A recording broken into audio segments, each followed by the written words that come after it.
gente perdi 284. É 284. No meu capa é o de vocês. Gravou. Então, a gente vai voltar ao conteúdo que a gente estava comentando sobre sociedade colonial.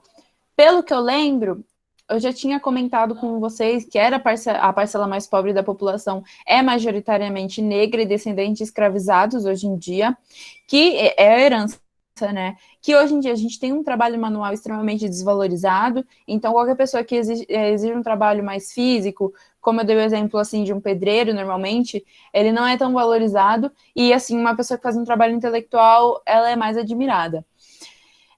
E aí a elite vai valorizar o ócio, né? Vai valorizar a gente que tem tempo para não fazer nada, gente que tem tempo para ficar pensando, esse tipo de coisa. Além disso, né, acho que é muito claro que a gente herdou também uma sociedade extremamente violenta, que a gente vai dar continuidade, caso vocês não entendam, fiquem, putz, mas eu não tenho dificuldade, às vezes, em ver o Brasil como uma sociedade tão violenta assim. E se acalmem que vocês vão ver isso aula por aula, o quanto a gente vai citar atos da política brasileira, da sociedade brasileira em geral, que são muito violentos. Patriarcal, né, então focado naquela imagem do pai como o líder da família, preconceituosa e segregacionista, né, que apesar da gente não ter políticas de segregação aqui no Brasil, como tiveram nos Estados Unidos, ainda há segregação, ainda tem lugares que a gente vê como majoritariamente brancos e lugares que a gente vê como majoritariamente de pessoas negras. E aí, como que forma a sociedade açucareira? Ela é uma sociedade rural, então lá em 1500, que é na vida no campo, né? O núcleo da economia está dentro das fazendas, né? Não está na cidade, mal existia cidade na época, era mais para portos e etc.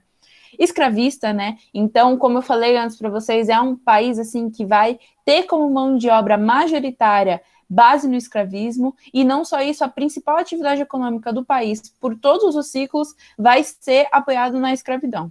Além disso, patriarcal, como eu falei, o poder paterno, essa entrada na imagem do homem, é o pai, ele é o chefe da família, ele é o patriarca, né? Aristocrática também, que é basicamente uma formação onde os latifundiários, né, que são os donos das grandes propriedades, são os senhores de engenho, são os patriarcas, eles adotam comportamentos da nobreza, né? Então eles estão lá no topo da pirâmide se servindo do que eles querem. A aristocracia, basicamente, é quando a gente acredita que é uma sociedade que quem está no topo é quem nasceu realmente para ser melhor, para quem, assim, a elite econômica, por exemplo, é realmente melhor por natureza. E rigidamente estratificado. Então, a gente tem pouca mobilidade social, poucas pessoas conseguem. Um escravizado, ainda mais em 1500, tinha pouquíssimas chances de conseguir se tornar liberto, de conseguir subir um pouco na pirâmide, do mesmo jeito que um trabalhador autônomo era muito raro, raríssimo mesmo, que conseguisse chegar no topo e virar um senhor de engenho, por exemplo. Aqui a gente tem a pirâmide, né, que forma no topo a aristocracia rural, né, que eu falei, é uma sociedade dos melhores. Então, o que a gente chama aqui no Brasil são os homens bons, que costuma ser abordado no vestibular. Então, perguntar, quem eram os homens bons? O que eles faziam? Então, eles são, em maioria, senhores de engenho, mas existem, né, algumas exceções, tem os senhores de escravizados, que vai aumentando de acordo com o tempo, com o início da economia açucareira vai virar moda, e aí, a ponto de 1800, assim, ter bastante gente que exerce essa profissão. E também, né, os grandes comerciantes das fazendas. Então, precisava de alguém para fazer aquela troca comercial básica. Normalmente, esses grandes comerciantes eram portugueses. Existia essa tendência. Em segundo, a gente tem os homens livres, que não eram em muitos. E, além disso, eles eram em maioria mestiços. Então, são pessoas assim que são filhas de indígenas com pessoas brancas, escravizados com pessoas brancas, apesar de nessa época eles serem considerados automaticamente escravizados. Em maioria, a gente foca nessa miscigenação indígena. E quem eram eles? Eles eram basicamente dependentes das fazendas, porque na época esse era o núcleo econômico, então é só lá que eles iam conseguir trabalhar. Eles eram agregados. Poucos eram assalariados, então eles eram pagos. Alguns, por exemplo, cediam uma moradia, um trabalho análogo à escravidão de fato. Rendeiros também, então às vezes eles conseguiam uma pequena porção de terra e eles pagavam pelo uso dessa terra para o dono, né? Pequenos comerciantes também pode ser, então aquela pessoa que decide sair e criar gado, por exemplo, para trabalhar na pecuária, como eu falei. Profissionais livres em gerais também, então pode ser um médico, que era algo um pouco mais raro e tal, mas poderia existir. Óbvio que na base a gente encontra os escravizados e os indígenas, né? Os escravizados, eles viviam em condições extremamente de subnutrição, como a gente já conversou, em condições críticas, e os indígenas, ainda que existisse já leis contra a escravização, muitas vezes eles eram capturados contra a lei para servir, fazer trabalho escravo, sem contar, como eu expliquei, a relação deles com os jesuítas é uma relação de trabalho compulsório. Uma observação a se citar, né, é o crescimento demográfico no século XVIII. Então, vai ter um boom, muita gente vai vir para cá, e vai ir muito para o centro do Brasil, que é onde vão achar ouro. Então, era aliado à economia mineradora, e esses homens, eles vão formar uma camada intermediária. Então, lá no século XVIII, vai existir meio que uma camada já mais ou menos, em que você não é muito rico e também não é muito pobre e nem escravizado. E aí, eles vão conseguir desenvolver um mercado interno. Esse era o que eu deixei para a próxima aula, então eu vou compartilhar outra guia, acho que já foi, de invasões estrangeiras. Em invasões estrangeiras, a gente vai comentar as tentativas básicas de invasões de outros países. Então, aquele território que era de Portugal, né, e dividido com a Espanha, agora ele ia sofrer invasões. Pela ótica mercantilista, o comércio internacional, ele era uma guerra. Então, aquela troca internacional entre países era algo muito importante. E existia muita rivalidade. Portugal e Espanha, na época, vão estar, assim, no auge por terem achado essas colônias com uma grande porção de terra e que poderiam desenvolver açúcar, poderiam achar ouro, como estava acontecendo na América Espanhola, esse tipo de coisa. Então, é óbvio que ia ter um olho gordo, uma inveja de querer conquistar esses territórios também. A Inglaterra teve tentativas? Teve pouquíssimas. E eles vão realizar alguns ataques corsários. Ataques corsários é basicamente o ataque de piratas. Então, para quem não sabe, Inglaterra, França, outros países, às vezes tinham uma associação com piratas mesmo, em que eles iam, atacavam alguns lugares, atacavam embarcações, esse tipo de coisa, roubavam o ouro, tudo que de riqueza que tivesse lá e levavam e vendiam para a realeza da Inglaterra, e a Inglaterra pagava em troca. Então, ela vai realizar alguns desses ataques às embarcações e às cidades portuárias, que são as cidades que contêm portos da colônia, mas nada muito promissor, nem nada, e ele constantemente contrabandeava produtos para dentro ou para fora da colônia. Então, vocês se lembram do Pacto Colonial? Que eu expliquei, né, que o Brasil, a América Portuguesa, só poderia vender os seus produtos para Portugal? Então, existia algo que ficava meio que fora da lei, né, que era o contrabando de produtos. Então, às vezes, a Inglaterra entrava em contato com colonos do Brasil e vendia o que fosse interessante, ou comprava o que fosse interessante também. Era uma espécie de contrabando. Mas, assim, como eu falei, nada muito promissor, era mais uma tentativa de pegar as riquezas da colônia do que tentar se estabilizar, se instalar na colônia e se tornar a metrópole. Aí a gente tem a França. A França, ela conta com alguns ataques corsários também, ataques de piratas e tal. E aí elas vão implicar umas tentativas de fato de colonizar o território português, de roubar o território da América Portuguesa. Como que eles vão fazer isso? Eles vão tentar, de início, controlar o comércio com os indígenas, particularmente os indígenas Tupinambá e o Tupiniquim, e eles vão se aliar a esses indígenas para tentar expulsar os portugueses. Vocês vão ver que várias dessas lutas ao longo da colônia vão ser em aliação mesmo, em estar alinhados com os indígenas. Então, às vezes, Portugal se aliava com um grupo de indígenas para derrotar o outro, e a França não fez diferença, se alinhou a duas espécies, dois grupos. Qual é a primeira tentativa oficial? É em 1555, e eles conseguem permanecer até 1567, lá no Rio de Janeiro, que eles vão chamar de França Antártica. Vai ser uma colônia, né? A gente não pode chamar exatamente colônia, mas vai ser povoados por um pessoal que se chama Huguenots, que são os calvinistas, mas ainda assim estão se desenvolvendo o protestantismo lá fora. E eles eram liderados por um cara chamado Nicolas Durand de Villagnon, não sei falar francês. Esses dias, inclusive, estava com o Danilo, e aí eu sempre dei aulas falando Belle Époque, que era um estilo lá de arte da França, e aí eu estava com o Danilo, ele falou que era Belle Époque. Então, assim, sou muito ruim em pronúncia, não se baseiem em mim. Mas, enfim, esse pessoal, ele era perseguido lá na França. Muita gente dos protestantes, eles vão ser perseguidos e eles vão tentar se instalar nas colônias. Isso vai acontecer aqui, especialmente com o povo francês, que eles vão tentar se instalar aqui. Mas eles rapidamente vão ser expulsos, tanto por ataques portugueses, quanto por ajuda dos colonos mesmos, os brasileiros que viviam aqui.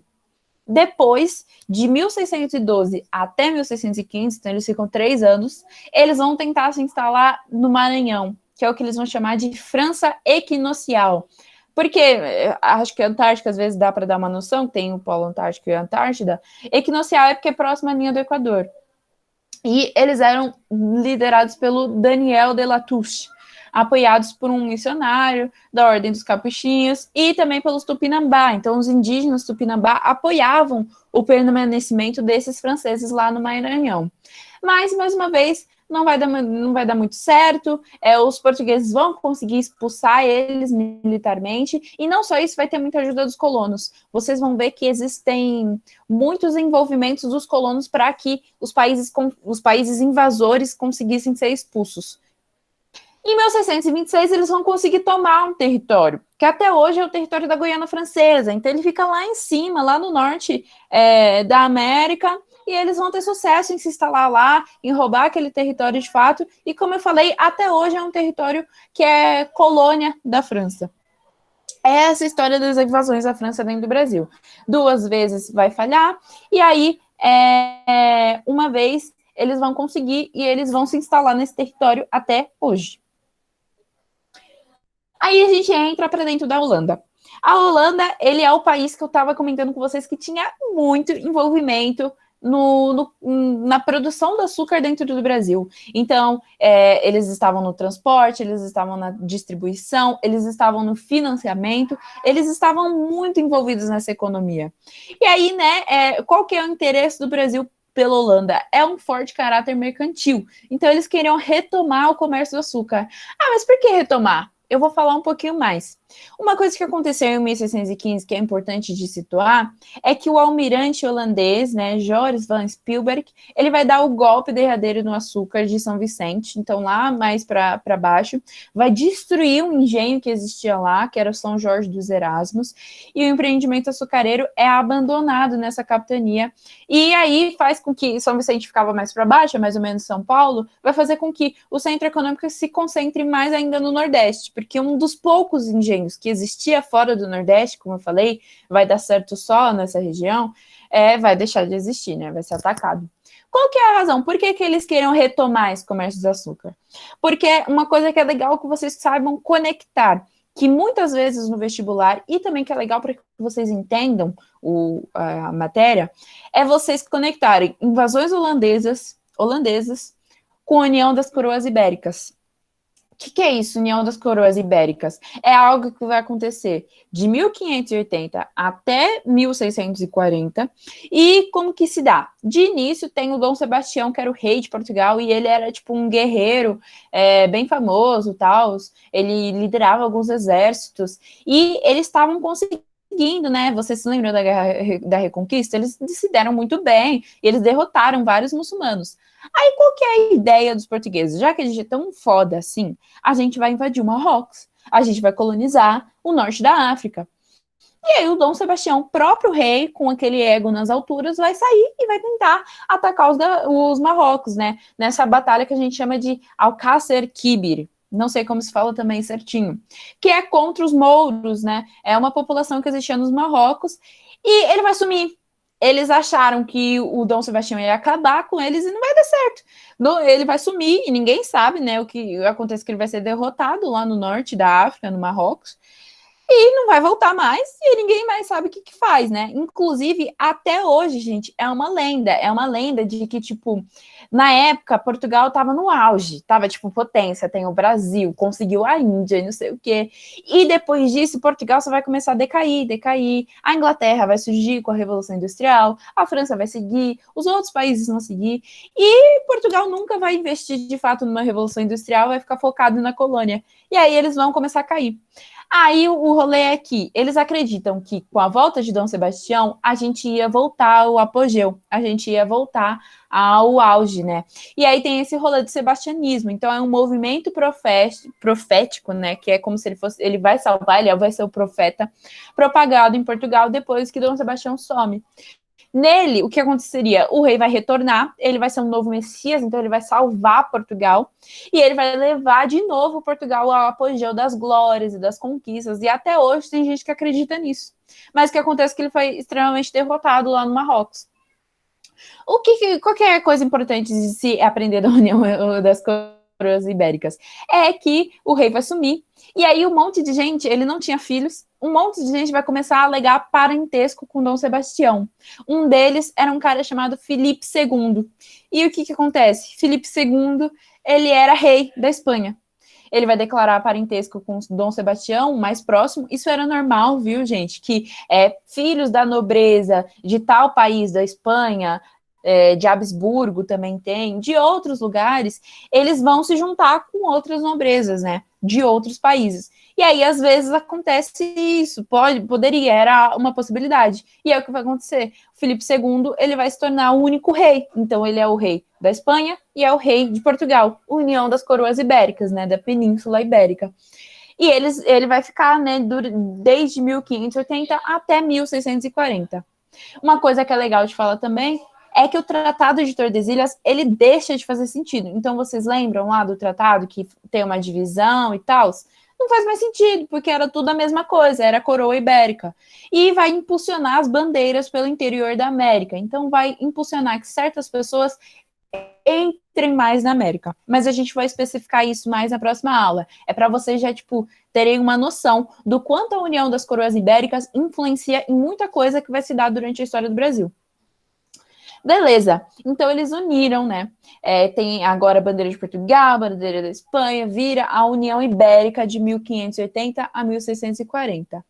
E o que estava acontecendo naquele tempo também? Uma guerra entre quem? Entre a Espanha, que era católica ferrenha, Portugal também era, mas assim, acho que o olhar econômico ainda sobressaía e eles topavam fazer relações com a Holanda. Só que a Espanha não, e a Holanda era calvinista. Não só isso, a Espanha meio que era dona dos Países Baixos, que é onde a Holanda fica. E eles estavam numa guerra pela independência. E aí, o que basicamente vai acontecer? Já que agora Filipe II também era dono de Portugal, eles vão cessar relações econômicas, né? Então, assim, existiam desentendimentos que se agravam na guerra da independência dos Países Baixos. Aí vai rolar um embargo açucareiro contra a Holanda. O que é embargo açucareira? Vão cortar, eles vão cortar relações, e esse era, né, obviamente, um importante setor da economia holandesa, senão eles não iam se envolver tanto assim em todos os passos. Aí que, né, a Holanda meio que tá ferrada. Não tem muita coisa a se discutir e tal. Agora eles não conseguem ter muitas relações econômicas oficiais com o Brasil. E em 1621, eles vão criar a Companhia das Índias Ocidentais, que é a WIC. Também pode ser chamada. Esse WIC está na língua deles, por isso está meio que ao contrário. Qual que eram os objetivos dessa companhia? Ela tinha como seus principais objetivos a ocupação das zonas de produção açucareira na América Portuguesa e o controle do suprimento de escravizados. Então, eles se envolviam no comércio de escravizados, mas não só isso, era muito interesse da Companhia das Índias Ocidentais de invadir o Brasil. Uma coisa que eu coloquei aqui no slide para situar um pouco vocês cronologicamente, mas não é muito necessário para vestibular, é que em 1572 eles decidem separar a América Portuguesa em duas. O norte, lá para cima, estado do Maranhão, para baixo, estado do Brasil. Mas eu não quero confundir muito vocês. Isso a gente está falando mais de 1640, 1580 e tal. Esse território. Mas é só legal que vocês saibam que tem um certo período na história do Brasil que é dividido em dois. Então, ok, vocês já sabem o quê? Que existiu uma União Ibérica, que a Espanha estava em guerra com a Holanda, e aí vai rolar um embargo açucareiro. A Holanda vai criar uma companhia que tem como foco, além de cuidar do comércio de escravizados, também cuidar da ocupação das zonas de produção açucareira. E aí que a gente pode iniciar a história das invasões holandesas, que foram duas, na verdade, grandes invasões que a Holanda tentou fazer dentro do Brasil. Essas são as maiores que ocorrem na história do Brasil, então são as que vocês também podem considerar, tipo, o que aconteceria se a gente fosse colonizado pela Holanda? Como que acontece? A primeira tentativa de invasão, ela é datada lá em 1604, logo no início, e ela vai ocorrer em Salvador. Mas ela é tipo um fracasso, não vai dar muito certo, os colonos vão conseguir expulsar eles, tudo ok. Uma coisa importante de falar é que eles também estavam tentando invadir alguns territórios portugueses na África. Então eu falei que eles tinham algumas ilhas, né? Que tinha a Ilha da Madeira, a Ilha do Açores, né? Eles também, então os holandeses estavam espertos. Além de tentar invadir a colônia brasileira, a América Portuguesa aqui, eles estavam tentando invadir algumas ilhas lá na África. E é importante destacar também duas grandes invasões da colônia. Então, são as invasões que vão dar mais bem, que vão ficar ok, e vão durar durante alguns anos, né? A primeira invasão é na Bahia e vai durar só um ano. Mas, assim, é a primeira tentativa em que eles vão investir muita gente, em que eles vão levar muita gente mesmo para tentar invadir aquele local. E aí, assim, os holandeses, eles vão chegar lá, só que eles não vão conseguir sair de Salvador. Eles tentam se espalhar, né, ir pelo interior e tal, mas eles não vão conseguir, porque vai ter uma resistência organizada pelos homens bons, que era elite, né, que eu falei, aristocracia rural, e eles não estavam interessados na invasão holandesa, e eles vão resistir nas fazendas próximas à capital e não vão deixar com que eles saiam de Salvador. Essa invasão, né, essa resistência à invasão vai ser liderada pelo Matias Albuquerque, que era o novo governador português, e também pelo bispo que estava lá, o bispo português, se eu não me engano, Dom Marcos Teixeira. Esses dois vão liderar essa resistência contra os holandeses. Eles vão utilizar táticas de guerrilha. O que é guerrilha? É você atacar de surpresa. Então, numa guerra, a gente já sabe o dia, quando vai ser esse embate entre os dois. Guerrilha é você chegar num dia super aleatório, de surpresa, atacar e sair. E você vai enfraquecendo cada vez. Além disso, eles tinham o auxílio de uma armada vinda da Europa, né? Então, os portugueses, além disso, vão enviar alguns mercenários, uma armada propriamente, para expulsar os holandeses. Eles vão sair, né? Efetivamente, assim, eles não podiam se espalhar além de Salvador. E aí, agora, eles enviam uma armada para derrotar Salvador, eles vão acabar saindo. Mas em 1627 eles vão voltar e vão roubar, vão tentar saquear, né? De fato, Salvador. Levando açúcar, tabaco, ouro e prata que existiam lá, né? Que era meio que a moeda de troca. Tabaco, eu já falei que era uma das produções econômicas que existia de lado e que, inclusive, era uma moeda de troca de escravizados. Mas, enfim, o que importa é que eles vão voltar depois rancorosos e vão roubar as coisas que tem tudo em Salvador. Essa foi a primeira grande invasão. Dura um ano e vocês viram, não vai dar muito certo, mas é uma grande invasão porque é um grande investimento, principalmente por parte da companhia. Aí a gente tem a segunda grande invasão, que, como vocês podem ver, vai durar 24 anos. E vai rolar lá na região de Pernambuco. Se vocês lembram, é a capitania que mais deu certo para o açúcar. Então, tem fases. Como que vai rolar? Tem a fase da conquista, que é de 1630 até 1637. Então, 7 anos dominando a região que fica entre o Ceará e o Rio São Francisco, com o auxílio de um cara chamado Domingos Fernandes Calabar. Então, vocês já notam uma coisa. Existiam colonos, existiam pessoas que viviam na América Portuguesa que começaram a ficar a favor da invasão holandesa e que vão ajudar os holandeses. Esse é o primeiro exemplo, Domingos Fernandes Calabar. Aí tem a fase da acomodação. Eles conseguem se espalhar, dominar outras regiões, além de Pernambuco, e de 1637 a 1644, eles mandam uma pessoa para governar essa invasão. E aí, quem é? É uma pessoa muito singular, que é um cara chamado Maurício de Nassau. Ele era um conde alemão, mas que se associava à Holanda, se associava à companhia, né? E ele era um jovem coronel do exército que trabalhava para a Companhia das Índias Ocidentais. Quais são os principais atos do Maurício de Nassau? Que eu vou comentar com vocês, porque são atos, assim, diferentes. Ele vai solucionar a crise de abastecimento, obrigando os proprietários dos engenhos a plantar mandioca na proporção do número de escravizados. Então, o que estava acontecendo? Tinha muita gente lá e eles só queriam plantar açúcar. Eles não estavam interessados, por exemplo, na fome dos escravizados. E não só isso, na fome de outras pessoas ao redor, porque não tinha comida suficiente para vender. Eles só queriam produzir para vender para fora. E aí o Maurício de Nassau vai obrigar. Então, vocês têm que plantar, sei lá, 3 quilos de mandioca para cada escravizado, no mínimo. E aí eles vão começar a fazer isso. Isso vai solucionar a crise de abastecimento que Portugal, assim, estava cagando. Ele vai conseguir apoio da aristocracia açucareira através de empréstimos, então ele vai agradar a elite lá de Pernambuco e de toda a região invadida, cedendo empréstimos. E aí ele vai dar empréstimo, só que ninguém vai ligar na hora. Uma coisa que vai acontecer depois é que vão existir juros altos para esses empréstimos. E eles vão impossibilitar o pagamento da dívida. Mas isso é algo que vai acontecer mais para frente, é uma consequência. Outra coisa que vai rolar é a tolerância religiosa. Então, como própria, assim, a Holanda era calvinista e tal, eles não tinham muito interesse em obrigar as pessoas a seguirem alguma religião, como a Portugal, a metrópole portuguesa, fazia. Eles vão tolerar, inclusive tem os pseudo-judeus que vão surgir na época e tal.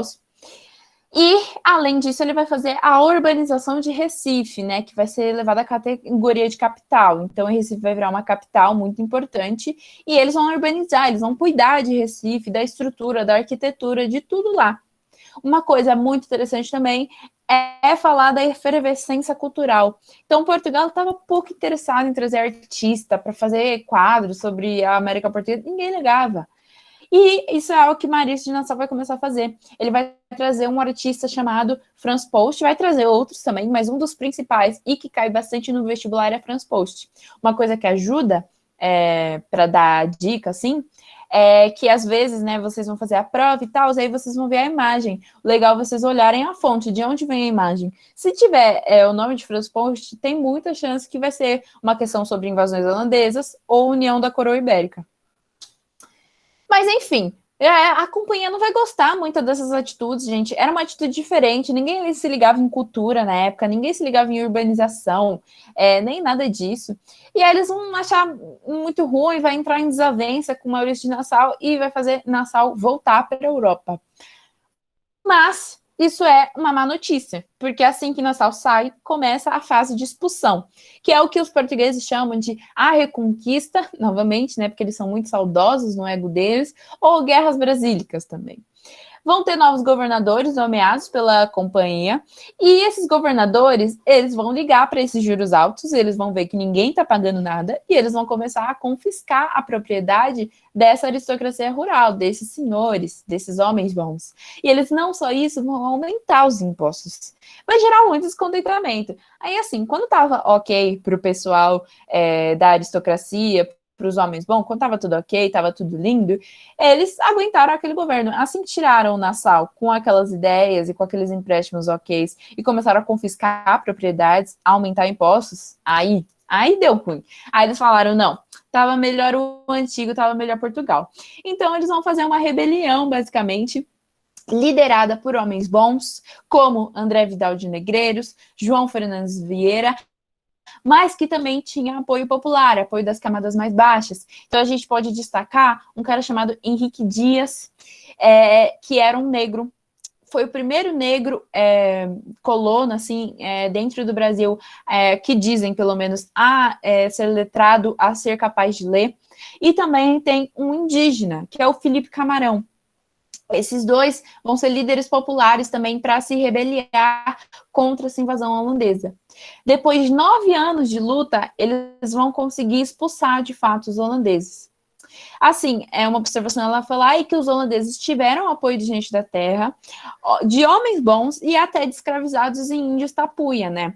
A forma pela qual se deu a expulsão dos holandeses contribuiu para o desenvolvimento de um nativismo pernambucano. O que é um nativismo pernambucano? É uma noção de Pernambuco, é uma noção de você ser pernambucano. Uma coisa que tem na colônia é que ela, além de ser colônia e dar aquela ideia de que outro país é dono, você não tem uma noção, por exemplo, de brasileiro. Você não tem uma noção de união, de fato, de patriotismo que a gente pode se associar. E agora as pessoas vão se unir por uma causa. Então, desde os homens bons, desde a aristocracia rural, até a camada mais baixa, até a camada escravizada, todos eles vão se unir por uma causa, que retomar Pernambuco à posse de Portugal. quais que são as consequências da expulsão, né? Começa o declínio da economia açucareira. Por quê? Concorrência nas Antilhas. As Antilhas são as ilhas lá que eu estava comentando, que a Holanda vai dominar. Então, a invasão holandesa não deu certo dentro do Brasil, mas vai dar certo nessas ilhas. E aí eles vão começar a produzir. As Antilhas são ilhas que normalmente ficam pela Cuba, pelo Havaí, são essas pequenas ilhas que ficam lá pelo canto da América. Eles vão achar essas ilhas e tal, e aí eles vão começar a plantar. E, gente, aquelas ilhas tinham a mesma natureza e talvez até um pouco melhor do que a do Brasil. Então, o açúcar vai dar muito certo lá.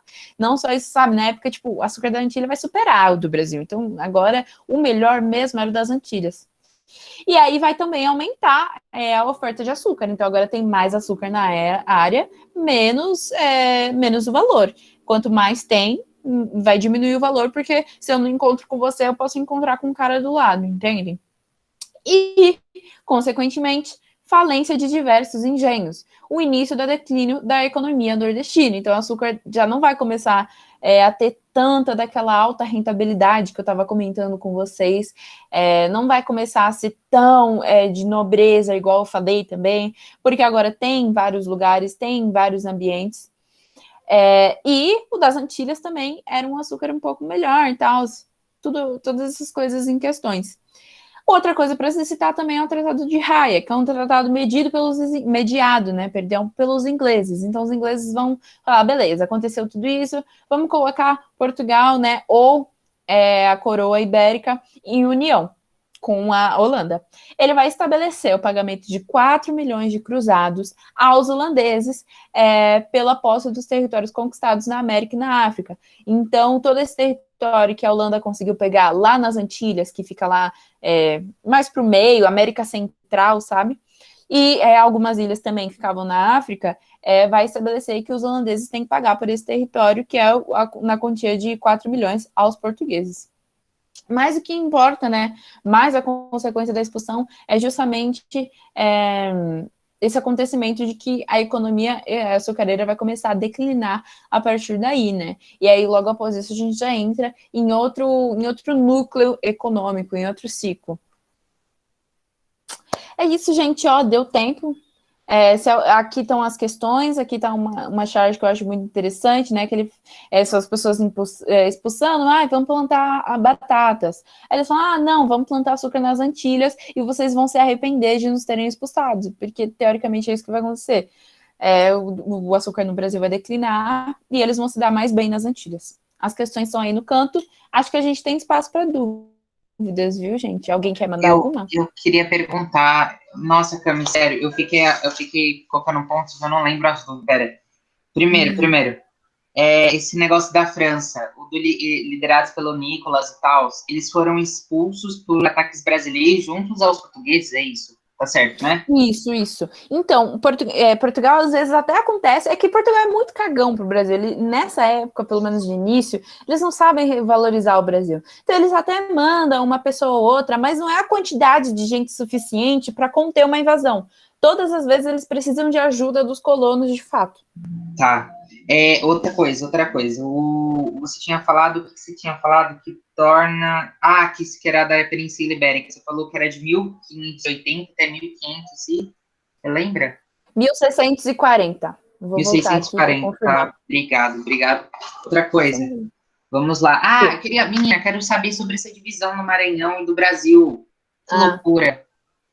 Como é que deu isso? Então, Do nada. é por questões de organização mesmo. Eles acharam que no momento era mais interessante dividir o Brasil em dois, porque é um território muito grande, querendo ou não, e vai se expandindo conforme vão se interiorizando. E aí é puramente uma questão administrativa. Eles acham que vai ser melhor se a gente dividir em 2 estados e, portanto, colocar 2 governadores, entendeu? Porque é um território muito grande. Sim. E deixa eu ver outra coisa, o que era que eu tinha perguntado? Sobre a tolerância religiosa na invasão holandesa. Tipo, na minha cabeça não faz muito sentido serem tolerantes, sendo que eles estão brigando com a Espanha por conta de uma questão religiosa também. Então, essa questão é porque a Espanha como que eu posso falar? Os católicos, eles são muito mais agressivos do que o outro pessoal. Então, eles sempre veem com mais maus olhos as outras religiões. A guerra em si que estava acontecendo não era principalmente por causa disso. Óbvio que Portugal / Espanha, que na época era a mesma coisa, já não gostava muito deles, sabe? Como assim, eles abandonando o catolicismo, virando protestantes e tal. Mas até aí, ok, vamos aturar, tipo, tal. A Espanha tinha mais problema ainda antes, né? Porque, como eu falei, a Espanha era muito ferrenha mesmo. Só que o motivo principal da guerra, o que fez com que acontecesse uma guerra, é mesmo a independência dos Países Baixos. Que os Países Baixos são compostos pela Holanda, a Holanda queria independência, e quem era a metrópole da Holanda era a Espanha. Então, esse era o principal motivo da guerra. Quando eles vêm para cá e invadem o Brasil e tudo, não é muito interessante, tipo, ficar fazendo esse rolê de aplicar a religião deles. Pelo menos para Maurício de Nassau. Pode ser que a companhia, por exemplo, não tenha gostado disso. Mas o Nassau, ele tem uma personalidade que é muito única, entende? E a gente vai discutir isso mais para frente, que é o que a gente chama de déspota esclarecido. Ele é um pouco mais ligado ao iluminismo, que ainda não aconteceu. Por isso que eu não vou dar spoiler, entendeu? Aí é por isso que ele era mais tolerante. Entendi. E a última pergunta, o Tratado de Haia, por que a Inglaterra pediu pagamento para a Holanda? Eu acabei não pegando. Porque a Inglaterra é intrometida em tudo. Então, vai ter vários tratados, assim, não só aqui dentro da história do Brasil, como na história do mundo, que vão ser mediados pela Inglaterra. A Inglaterra vai pegar e falar, não, beleza, vamos acertar essa situação, para que, tipo, Portugal não entre em guerra futuramente contra a Holanda. Qualquer, assim, sabe, era uma relação diplomática, era para tentar acalmar os nervos. Aí ele falou, não, beleza, você pegou esse território aqui de Portugal, então você vai ter que pagar 4 milhões de cruzados. Beleza, beleza. Pague para mim, do nada. Exatamente. Professora. Oi. A Suelen pediu para você voltar nos exercícios e eu tinha uma duvidazinha aqui. Essa é uma confirmação mesmo que eu queria fazer. Sobre a insurreição pernambucana foi o ato de meio que expulsar a Holanda. Tipo, tirar de perto. Não sei se é isso. É que eu vi na apostila e eu não tive certeza na hora. Então, insurreição, ela é uma palavra que a gente pode chamar para muita coisa. Então, insurreição eu daria como um sinônimo de rebelião. Pode ser que a gente chame disso, pode ser que a gente chame de insurreição pernambucana. Só que, assim, tem muitas críticas, porque na época não era um estado, era uma capitania. Também não é só, assim, marcado na região de Pernambuco, como eu falei, eles invadem o Ceará, eles invadem a região lá para o Rio de São Francisco, toda essa região. Tem, mais tarde, a gente vai ver lá para frente, depois da independência do Brasil, várias épocas em que Pernambuco vai se rebelar muito, vai tentar ser independente, vai ter a Revolução Pernambucana. Então, eu não sei se de fato eu posso olhar na apostila se eles estão se referindo às revoluções pernambucanas que vão acontecer, tipo, lá em 1817, ou se eles estão falando, insurreição, uma rebelião pernambucana que ocorreu na época, entende? Entendi. Fez sentido. Uhum. Mas a gente vai falar mais pra frente também. Só vou responder, Lorena, e depois eu acho que vai ser a última dúvida. Mas eu vou responder a do Dan, que ele perguntou, os colonos são tantos habitantes quanto os crioulos, certo? Certo. Quando eu falo os colonos, eu estou falando de todo mundo que vive dentro da colônia. Não precisa separar entre os cidadãos oficiais e os habitantes que são considerados gente. Eu estou incluindo os escravizados nesse papo. Pode falar, Lorena. Não, eu ia ler a pergunta da Lumiar, que ela perguntou por que o povo expulsou os franceses e os holandeses não expulsou os portugueses. E se é porque eles gostavam mais de indígenas do que dos outros. Se é porque eles gostavam mais de indígenas... Eu vou falar primeiro. Por que o povo expulsou? É tudo uma questão muito arbitrária, gente. Tipo, a gente pode falar até...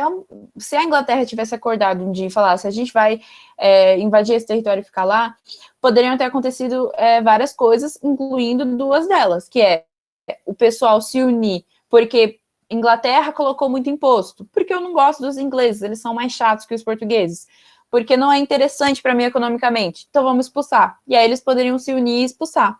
A França nunca deu certo justamente por causa disso, porque não era interesse da população lá. Talvez os holandeses, mas por que, tipo, pode ser que os holandeses tivessem chegado no primeiro dia e tivessem expulsado eles, né? Poderia ter acontecido. Só que, assim, pensa que, por exemplo, os holandeses já tinham uma relação com os colonos, eles já conheciam mais o território, porque eles já estavam envolvidos em todos aqueles passos da economia açucareira. Então, assim, por que o povo expulsou os franceses? Porque não era do interesse deles, porque às vezes eles não gostavam dos franceses, os franceses tiveram tentativas, se aliaram com grupos indígenas até, mas não deu certo. E aí, porque eles gostavam mais, é porque eles gostavam mais dos indígenas do que os outros? Eu acho que nem tanto. Eu acho que a relação entre os franceses e os indígenas, ele é muito mais um interesse, sabe? Porque eu tenho história, por exemplo, tem livros que eu conheço da França de vezes que os franceses vieram para cá e, tipo, escreveram muito mal dos indígenas, falaram que eles eram, sabe, animais, selvagens e não sei o quê. Tem a história que eu vou comentar um pouco mais para frente, que é a história de um francês, que ele vem fazer um livro mesmo, acho que ele vem estudar meio que o Brasil, e aí ele é sequestrado pelos aimorés, justamente. E, assim, qual que era a cultura dos aimorés? Se alimentar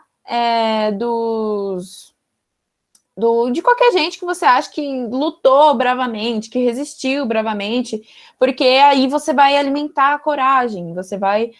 aquele ritual antropofágico, sabe? Você vai se alimentar dos valores, da personalidade que a pessoa tinha também. Esse francês, todas as vezes que eles faziam esse ritual de se alimentar do humano, do francês no caso, ele chorava. E ele fazia a maior birra de bebê, não sei o quê, até que chega um momento que eles expulsam, eles falam, não, pode voltar para sua terra, porque, tipo, você é um cagão, não adianta a gente comer você, a gente não vai absorver nada de você. E ele volta para a França e faz um livro horrível. Mas eu não separaria, tipo, a Holanda conseguiu sair, França conseguiu permanecer e foi expulsa depois, porque um gostava mais dos indígenas do que os outros. Eles se alinhavam frequentemente, mas era por interesse. Eu acho que a visão dos dois era a mesma, de selvagens e tal. É mais uma questão de colonos mesmo. Eu acho que era um interesse dos escravizados, tem alguns escravizados, mas assim, da aristocracia rural em permanecer com tal população, em permanecer com os franceses, ou permanecer com os holandeses, ou com os portugueses, de fato. Não é mais uma questão de relação entre indígenas, sabe? Mas é isso, gente, já ultrapassei um tempinho, peço desculpas ao Igor, é o Igor que vai dar essa aula. Enfim, eu sei que... É a Jaque. Ah, Jaque, perfeita. Então peço desculpas ao Jaque e vou parar a apresentação. E vou parar de gravar. Qualquer outra